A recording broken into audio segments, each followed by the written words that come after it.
All right, welcome to another episode of The Real Physician Reacts.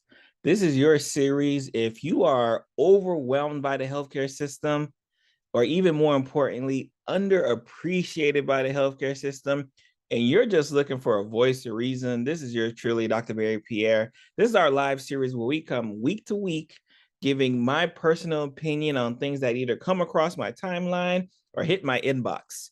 And unfortunately, we have to highlight our friend slash enemy, depending on the week you're asking me, the CDC.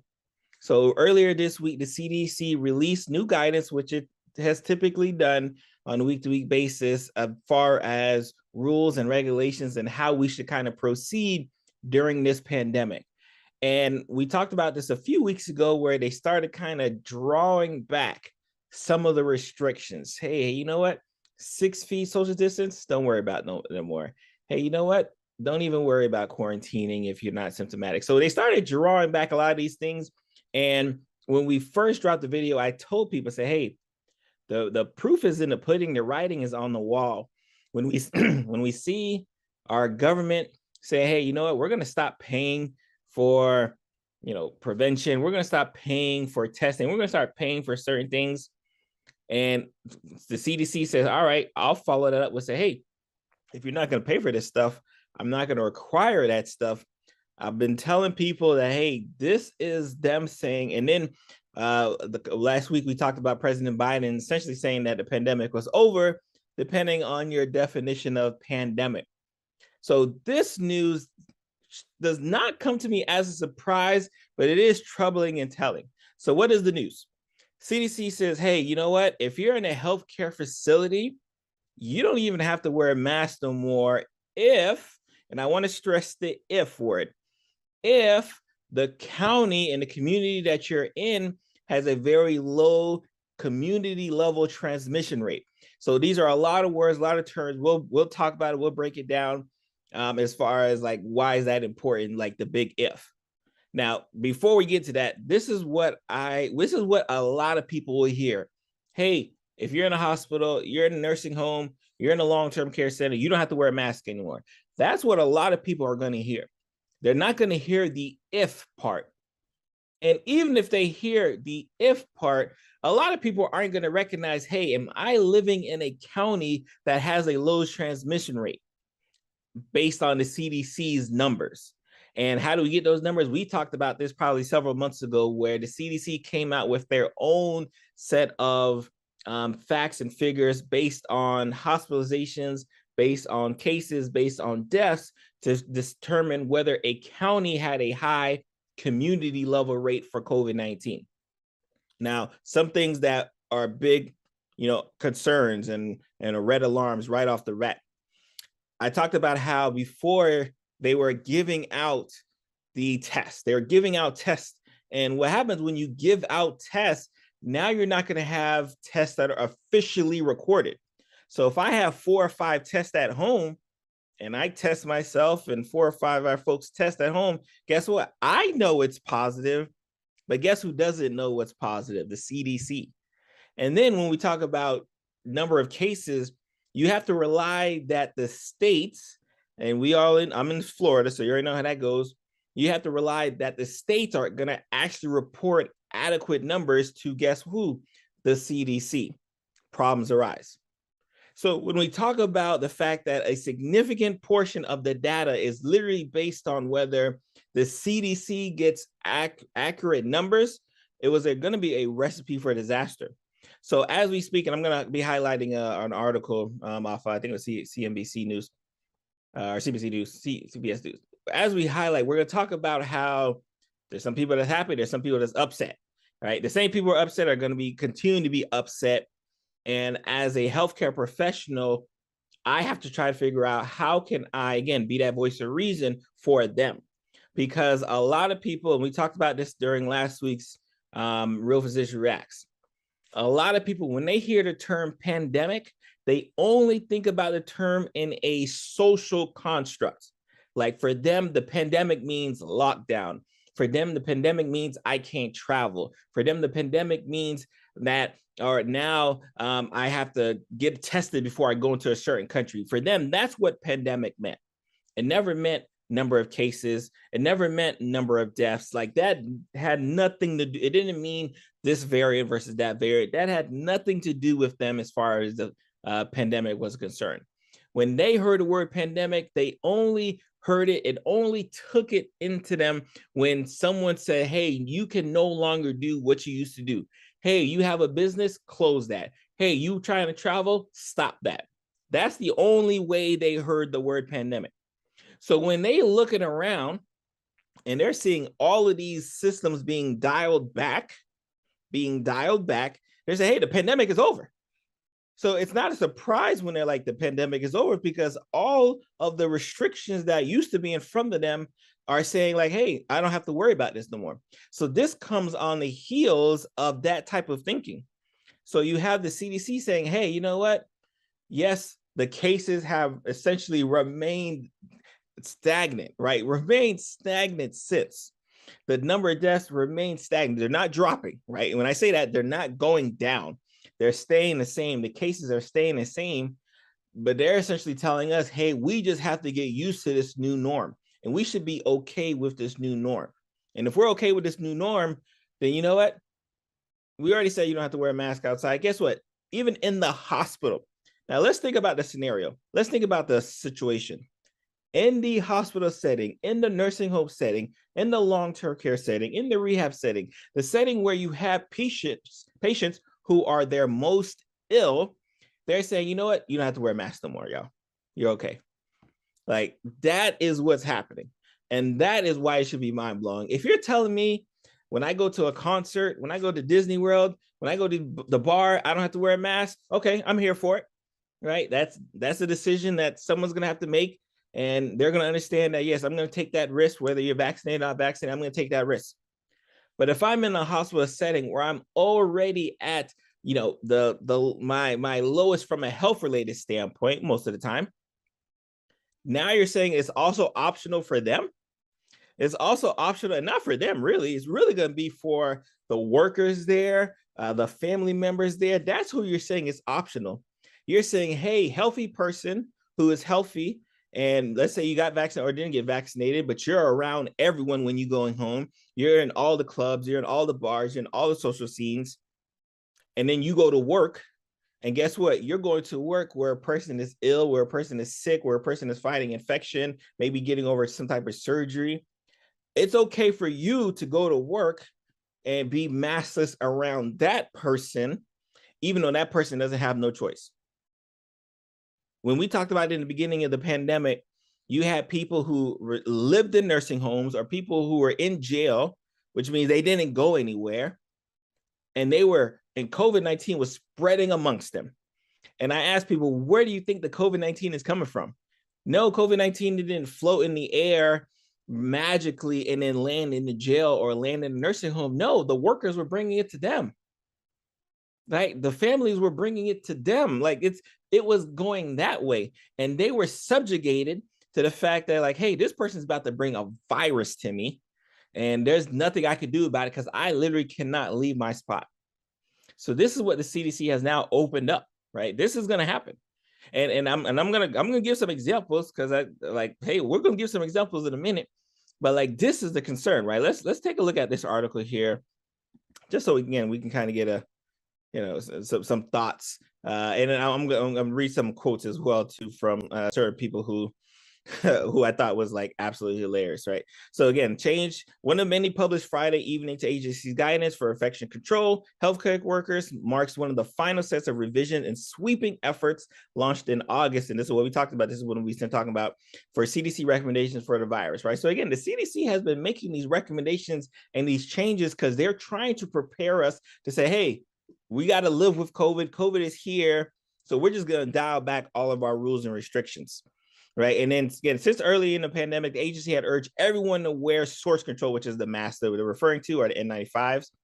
Now the CDC says facilities in just over a quarter of counties can choose not to require all doctors, patients, and visitors to mask up. So they're essentially saying, hey, you don't have to mask up if you don't want to. And I want to read this quote from a Holly Harmon, who is a senior vice president of the American Healthcare Association and National Center of Assisted Living. While our commitment to infection prevention and control continues, adapting COVID protocol means recognizing the current state of this pandemic, as well as the importance of quality of life of our nation's seniors. So she's trying to say that for some reason, because we had to wear masks, there's been a decrease in the quality of life for those who live in ALFs. After more than 2 years, residents will get to see more of their caregivers' smiling faces, and our dedicated staff will get a moment to breathe. Let me stop sharing, and then I'll come back to it, y'all.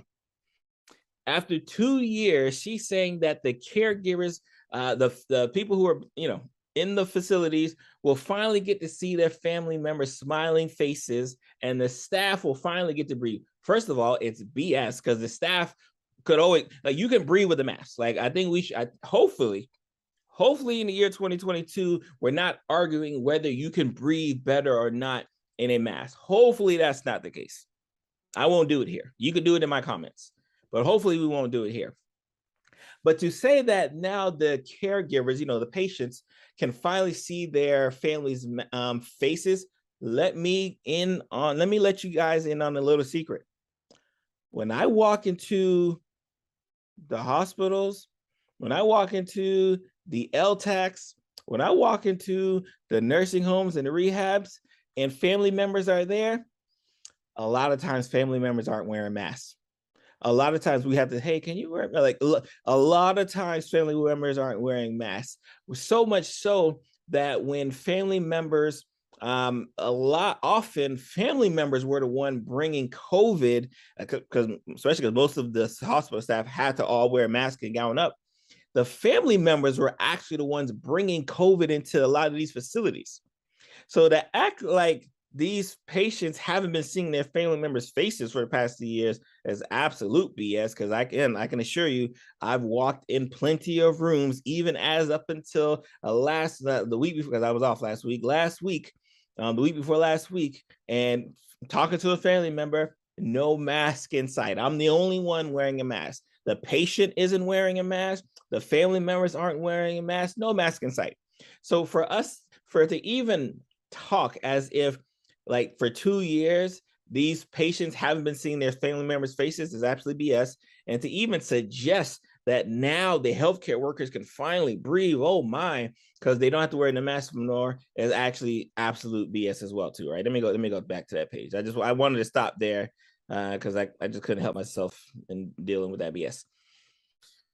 Let me see here. And see, and then so perfect. So the CDC guidance for general public now relies on its community levels ratings, and this is what I talked about before. Just 3.5% of Americans now live in counties at high community levels. Again, community levels are essentially based on number of cases, number of deaths, number of hospitalizations. So if I decrease the number of cases, right? If I decrease the number of cases, and I know that the number of deaths have been remaining pretty stable, which means they're not getting worse, not getting any better. Even when the cases are remaining same, guess what? You're going to be in a low transmission rate. And I want you guys to also focus on this paragraph here. In healthcare settings, the CDC says it will still rely on its original community transmission benchmarks. By this measure of reported cases and test positivity, 73% of these counties are currently rated at high risk. So let's think about that. And then they even give the explanation. Community transmission is the metric currently recommended to guide select practices in healthcare settings to allow for earlier intervention before there's a strain on the healthcare system and to better protect individuals seeking care in those settings. So even though when we talk about community levels, only 3.5% of Americans live in counties where it's at high, when they're talking about community transmission, only 25% of healthcare facilities don't meet this criteria, right? So only 20. So this is a rule. And again, this is what I talk about, how, like, they'll say the big thing, like, hey, guess what? In healthcare facilities, you don't have to wear a mask anymore. And then the small part that most people aren't going to hear, only if you live in a low community transmission rate. And we know that only 25%, let's say 27% of healthcare facilities actually live in a low community transmission rate, but no one's going to hear that part. I might as well be whispering it here on this video. They're not going to hear that. All they're going to hear is the CDC says you do not have to wear masks in the facilities. Now, let me ask you a question, especially for those who are in the healthcare facility, especially if you're watching this video. If you have MRSA, and again, it may be different hospitals, but if you have MRSA, which is methicillin-resistant staph aureus, you know what they do? They make me wear gloves, wear a gown before I go see you. And then they make me take off that gown, throw it in the trash in the room before I leave the room. I can't even walk out the room with the gown if I walk into your room and do my physical exam because you have MRSA. If you have another resistant bug, ESBL, the same thing. If you have another resistant bug, C. diff, we know about C. diff, it makes you have a lot of diarrhea. Guess what? Glove, gown, leave all that in that room. Don't bring it out. The same thing. I don't see the CDC telling us, hey, you know what, Barry? You don't have to worry about wearing a gown when you're taking care of your C. diff patients no more.